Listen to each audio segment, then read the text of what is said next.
সকাল বন্ধুরা, সকালের রান্না গরম ভাত হয়ে গেছে, মাইক্রোওভেনে পরে গরম করব। একটা তরকারি হয়ে গেছে, দেখো মূলো ছেঁচকি করেছি।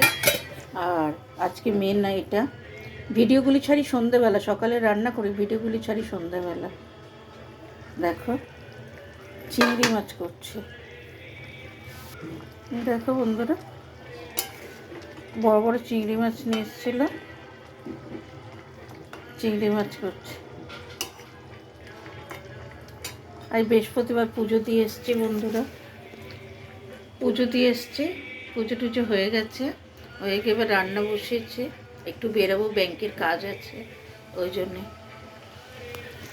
দেখো কি বন্ধুরা, এরকমভাবে রান্না কিছু না, একটুখানি টক দই নিয়েছি, চিংড়ি নিয়েছি, একটু পেঁয়াজ বাটা, একটু রসুন বাটা, সামান্য আদা বাটা, কাঁচা লঙ্কা বাটা, ওপর থেকে কাঁচা লঙ্কা দিয়েছি। এরকমভাবে চিংড়ি মাছ বানাও বন্ধুরা, খেতে খুব ভালো। এখন মনে হচ্ছে পাতলা, এরপর বসিয়ে যাবে। টাটা, বাই বাই, ভালো থেকো, সুস্থ থেকো।